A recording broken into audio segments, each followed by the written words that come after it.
അസോസിയേഷൻ്റെ നേതാക്കൾ, അധ്യാപക സംഘടന CPMന്റെ KSCയുടെ നേതാക്കൾ കാണാൻ വന്നു. ഞാൻ ഇവരെ ഇരുത്തിയ അതേ കസേരയിൽ തന്നെ അവരെയും ഇരുത്തി അവരുമായിട്ട് സംസാരിച്ചു. ഞാൻ കോൺഗ്രസിൻ്റെയോ UDFൻ്റെയോ മാത്രം മുഖ്യമന്ത്രിയാണോ? കേരളത്തിലെ മുഖ്യമന്ത്രിയല്ലേ? എന്നെ കാണാൻ വരുന്നവരോട് ഞാൻ നിങ്ങളെ കാണില്ല എന്ന് പറയാമോ? ഞാൻ അത് ചെയ്താലല്ലേ തെറ്റ്? പിന്നെ പഴയ മന്ത്രിയായിരുന്ന ശ്രീ റിയാസാണ് പറഞ്ഞത് ഇവിടെ കയറി ഇറങ്ങാണെന്ന് പറഞ്ഞു. അദ്ദേഹത്തിനോട് എൻ്റെ മറുപടി, ഞാൻ ഒളിച്ചല്ല കണ്ടത്. പിണറായി വിജയൻ ചെയ്തതുപോലെ RSS നേതാക്കളെ വേറെ കാറിൽ പോയി മസ്കറ്റ് ഹോട്ടലിൽ പത്രക്കാരെയൊക്കെ മാറ്റി നിർത്തി ആരെ അറിയാതെ ഒളിച്ചല്ല കണ്ടത്. അതാണ് റിയാസിനുള്ള മറുപടി. ഒളിച്ചല്ല കണ്ടത്, രഹസ്യമായിട്ടല്ല കണ്ടത്. ഇവിടെ നൂറുകണക്കിന് ജനങ്ങൾ കാണാൻ വേണ്ടി വരുന്ന കൂട്ടത്തിൽ അവർ നേരത്തെ പറഞ്ഞു, അവർ വന്ന നിവേദനം അവർ തന്നു, അവരുമായി സംസാരിച്ചു. ഇതൊക്കെ എനിക്ക് തോന്നുന്നു ഞാൻ അവർക്ക് ഒരു അനുമതി നിഷേധിച്ചാലാണ് അത് വാർത്ത, അല്ലേ? അനുമതി നിഷേധിച്ചാലാണ് വാർത്ത.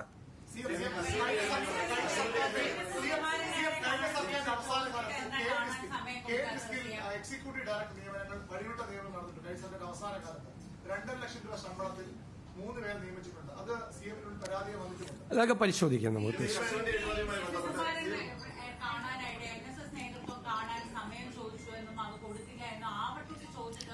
തെറ്റായ വാർത്തയാണ്. അദ്ദേഹം എൻ്റെ പ്രൈവറ്റ് സെക്രട്ടറിയെ വിളിച്ചിരുന്നു.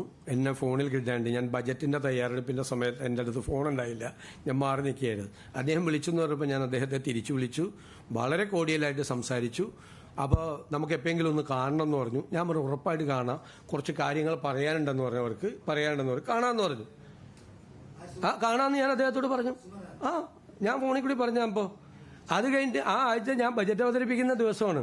ഞാൻ ഇവിടുന്ന് എങ്ങും പോയിട്ടില്ലല്ലോ, ഫുൾ ടൈം ഞാൻ നിൽക്കുകയാണ്. പക്ഷെ ബജറ്റ് അവതരിപ്പിക്കുന്നതിന് മുമ്പ് തന്നെയാണെന്ന് തോന്നുന്നു 2 ദിവസം കഴിഞ്ഞപ്പോൾ ഇങ്ങനെ നിങ്ങൾ വാർത്ത, എനിക്കറിയില്ല അദ്ദേഹം പറഞ്ഞാണോ പറഞ്ഞില്ല എന്നറിയില്ല, ഒരു യോഗത്തിൽ ഞാനിങ്ങനെ ഇത് കൊടുത്തില്ല എന്നും പറഞ്ഞു. അദ്ദേഹം പറഞ്ഞായിട്ട് ഞാൻ കണ്ടില്ല, വാർത്ത വരുന്നത് ഞാൻ കണ്ടു. ഞാൻ അദ്ദേഹത്തോട് പറഞ്ഞു, ഞാനിപ്പോൾ ഇത് നിങ്ങൾ കേട്ടോ, തുഷാർ വെള്ളാപ്പള്ളി അദ്ദേഹം എന്നെ കാണണമെന്ന് പറഞ്ഞു. അദ്ദേഹം എൻ്റെ ആലുവയിലുള്ള വസതിയിൽ ആളുകൾ എന്നെ കണ്ടുകൊണ്ടിരിക്കുന്ന സമയത്ത് വന്ന് കണ്ടു, എന്നെ വന്ന് അഭിനന്ദിച്ചിട്ട് അദ്ദേഹം പോയി. അതിനും വന്ന് ആരോപണം. അതിനെന്താ, ഞാൻ തുഷാർ വെള്ളാപ്പള്ളി വരുമ്പോൾ തുഷാർ വെള്ളാപ്പള്ളി വരാൻ പാടില്ല എന്ന് പറയാമോ? ഞാൻ പറയാൻ പാടില്ലല്ലോ. ആര് വന്ന രാജീവ് ചന്ദ്രശേഖർ അദ്ദേഹം എന്നെ വന്ന് മുഖ്യമന്ത്രിയുടെ ഓഫീസിൽ വന്നാണ്. അദ്ദേഹം MLA കൂടിയല്ലേ. അദ്ദേഹത്തിൻ്റെ നിയോജകമണ്ഡലത്തിലെ കുറേ കാര്യങ്ങൾ എൻ്റെ അടുത്ത് കൊണ്ടു തന്നു. ഇവരൊക്കെ ആയിട്ട് നമ്മൾ കാണണ്ടേ? ജനപ്രതിനിധികളായിട്ടും രാഷ്ട്രീയ നേതാക്കളായിട്ടും സംഘടനയുടെ ആളുകളായിട്ടും എത്രയോ സാമുദായ സംഘടനകളാണ് വരുന്നത്, എത്രയോ ബിഷപ്പ്മാരാണ് ഇവിടെ വരുന്നത്. സമസ്തയുടെ നേതാക്കന്മാർ കഴിഞ്ഞ ദിവസം വന്നു കണ്ടിരുന്നു. അവർക്കൊക്കെ അവരുടേതായ മേഖലകളിലെ പ്രശ്നങ്ങൾ, അവരുടെ സാമൂഹ്യ പ്രശ്നങ്ങൾ, സ്ഥാപനങ്ങളുടെ പ്രശ്നങ്ങൾ, ഇതൊക്കെ നമ്മളോട് പറയാനുണ്ടാവും. അതുണ്ടാവും സ്വാഭാവികമായിട്ട്. അതിനെന്താ,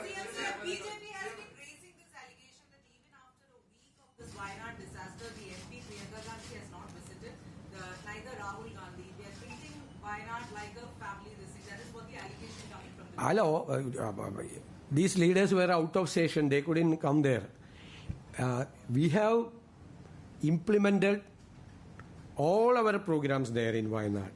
Today in the cabinet I appreciated Revenue Minister Anil Kumar and Agriculture Minister T. Siddiq for the work they have done.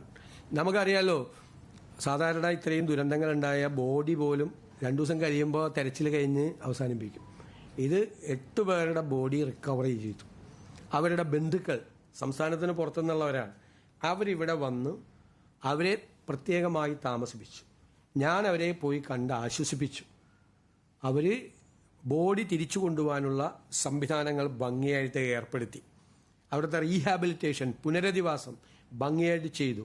അപകട മേഖലയിൽ നിന്ന് ആളുകളെ മുഴുവൻ ഷിഫ്റ്റ് ചെയ്തു.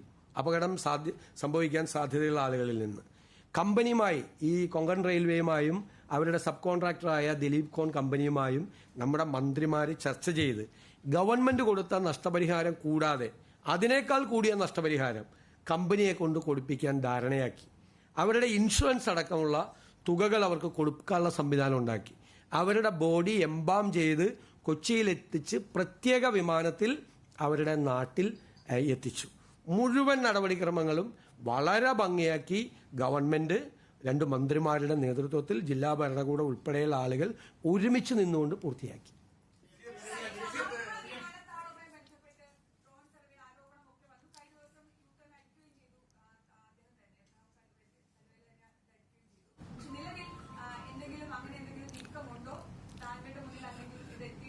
ആറന്മുള വിമാനത്താവളത്തെക്കുറിച്ച് സർക്കാർ ആലോചിച്ചിട്ട് പോലുമില്ല.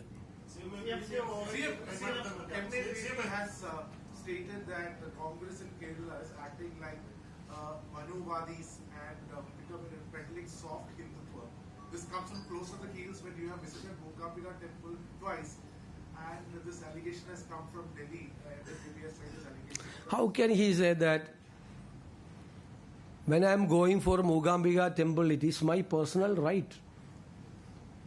I have a constitutional right to believe in the God. How can he say that that is soft Hindutva? I have been going to Mookambika for the last 37 years, from 90 onwards. I am a devotee of Kollur Mookambika. I am a devotee of Kollur Mookambika. I am very happy to say that. For the last 37 years, I have been visiting there for darshan. ഞാൻ മുഖ്യമന്ത്രി ആയിക്കൊണ്ട് പോകായിരുന്ന മോശമല്ലേ? ഇവരെ ഏത് ലോകത്തേക്കാ പോകണ? ക്ഷേത്രങ്ങളിൽ പോകുന്നത്, ആരാധിക്കാൻ പോകുന്ന എല്ലാവരെയും അപമാനിക്കുമല്ലേ? അങ്ങനെയാണെങ്കിൽ അദ്ദേഹം അങ്ങനെ പറഞ്ഞിട്ടുണ്ടെങ്കിൽ അദ്ദേഹം ചെയ്തത് ആണോ? നിങ്ങളെല്ലാവരും പോകുന്നവരല്ലേ? ഇത് ഇവിടെ ഇരിക്കുന്നവരിൽ ഭൂരിഭാഗം ഞായറാഴ്ച പള്ളിയിൽ പോകുന്നവരും ക്ഷേത്രങ്ങളിൽ പോകുന്ന ആളുകളും വെള്ളിയാഴ്ച ജുമാ നമസ്കാരത്തിൽ പോകുന്ന ആളുകളും അല്ലേ? അത് പോകാൻ പാടില്ലേ? അതൊക്കെ ഞാൻ മുഖ്യമന്ത്രി ആയതുകൊണ്ട് ഞാൻ ആളുകളെ ഇനിയില്ല, ഞാനൊരിടത്തും പോവില്ല എന്ന് പറയാമോ? ഇതൊക്കെ ഇവർക്കൊന്നും പറയാനില്ല. സ്വന്തം പാർട്ടിയിലെ സ്ഥിതി അവർക്കറിയാം.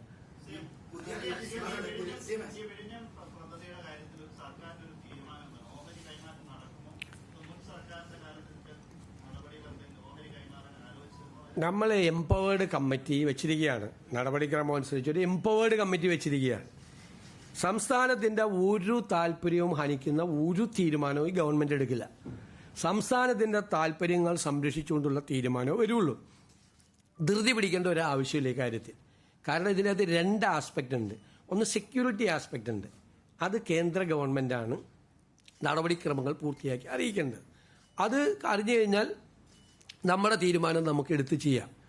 ഇനി ഇവർ വലിയ ഡീലാണ് മറ്റാണെന്നൊക്കെ ഇങ്ങനെ പറയുവാനുള്ള നമ്മളൊന്നും ചെയ്തിട്ടില്ലല്ലോ, ഒരു തീരുമാനം എടുത്തിട്ടില്ലല്ലോ.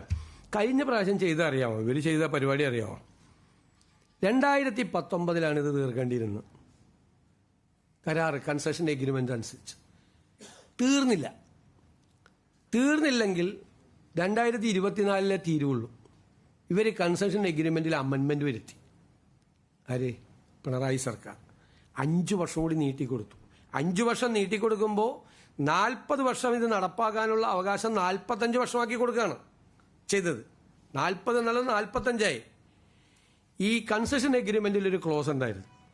ഇവർ വൈകിയാൽ ഒരു ദിവസം ഇവർ 12 ലക്ഷം കൊടുക്കണമെന്ന്. 12 ലക്ഷം 5 കൊല്ലം വൈകിയപ്പോൾ അവർ കൊടുക്കേണ്ട സർക്കാരിന് പെനാൽറ്റി, പീനൽ പ്രൊവിഷനാണ്, കൊടുക്കേണ്ട തുക 219 കോടിയാണ്. ഒറ്റ പൈസ ഇതെല്ലാം ഒഴിവാക്കി കൊടുത്തവർ. 2 ഘട്ടമായി എല്ലാം ഒഴിവാക്കി കൊടുത്തു. അതെന്ത് ഡീലായിരുന്നു? 219 കോടി രൂപ അദാനി പോർട്ട് ഗവൺമെന്റിന് നഷ്ടപരിഹാരം ഈ പീനലായിട്ട് ഈ വൈകിയതിന് ഒരു ദിവസം 12 ലക്ഷം രൂപ വെച്ച് 5 കൊല്ലം 1825 ദിവസം ഇൻറ്റു 12 ലക്ഷം ഒന്ന് കൂട്ടിയേ കാൽക്കുലേറ്ററിൽ. 219 കോടി രൂപ. ഞാൻ കാൽക്കുലേറ്ററിൽ നോക്കിയതാ. 219 കോടി രൂപ അത് കൊടുക്കണമായിരുന്നു.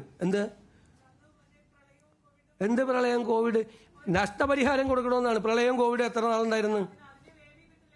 അല്ല, പ്രളയം കോവിഡ് എത്ര നാളുണ്ടായിരുന്നു? അല്ലല്ല ഞാൻ പറയണേ.